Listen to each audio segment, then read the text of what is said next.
12 வருஷ ஸ்திரீ 12 సంవత్సరాలు రక్తస్రావం గల స్త్రీ అనేక మరుతువిడతల పడత கொடுத்து సట్టు గుణమావల అనేకమైన డాక్టర్లు చూసి ఏమీ స్వస్థత పొందలేకపోయింది. ஆனா ఈ రీతిలో அந்த అమ్మకు வந்தது என்னன்னா வேதனை. ఆమెలో మిగిలింది ఏమిటంటే వేదన తప్ప ఏమీ లేదు. వ్యాధి పోల. ఆమెలో ఉన్న వ్యాధి పరిపూర్ణ స్వస్థత కలగలేదు. ஆனா அவங்களுக்குள்ள ஒரு விசுவாசம் எப்படி தெரியுமா வந்தது? ఆమెలో విశ్వాసం ఎలా కలిగింది తెలుసా? యేసు వస్త్రத்தை நான் தொட்டா యేసు వస్త్రము మాత్రం ముట్టితే చాలు நான் சுகமாகுவேன், నేను బాగుపడుతాను. இதுல கவனிப்போம். ఇందులో గమనిద్దాం, இது யாருடைய விசுவாசம்? ఇది ఎవరి యొక్క విశ్వాసము?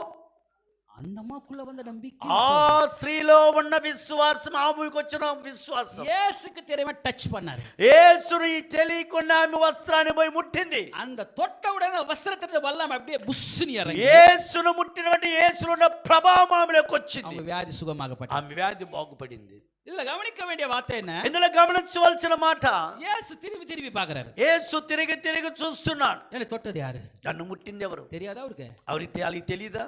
சீசர் பார்த்து கேக்குறாரு, శిష్యులను చూసి అడుగుతున్నాడు, என்னையா நீ கேக்குற கேள்வி? యేసు ప్రభా నువ్వు ఏంది అడుగుతున్నా? நாங்க உங்களை டச் பண்ணி இந்த கூட்டமா வரோம், யாரு டச் பண்ணின்னு கேக்குறீங்க? ఎంత జన సమూహము నీ వెంట వస్తుండగా ఎవరు ముట్టారని ఎందుకు అడుగుతున్నా? நீங்க டச் பண்ண விதம் வேறப்பா. అయ్యా నన్ను ముట్టిన వారు వేరు, ஆனா என்ன டச் பண்ண ஒருத்தர் வித்தியாசமா டச் பண்ணாரு. నన్ను ముట్టిన వారు ఒక ప్రత్యేకంగా ముట్టారు.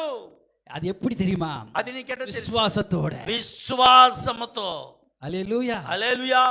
அப்ப விசுவாசம் டச் பண்ண உடனே విశ్వాసముతో స్త్రీ తన వస్త్రము ముట్టిన వెంటనే வியாதி போயிருக்கு. ఆమెలో ఉన్న వ్యాధి யாருக்கு சொல்லு ஷேம்? ఎవరికి చూడండి, யாருக்கு ஷேம் வந்தது? ఎవరికి ఒక బలహీనంగా ఉన్న స్థలంలో யாருக்கு வெக்கம் வந்தது? ఎవరికి సిగ్గు వచ్చింది? கூட இருக்க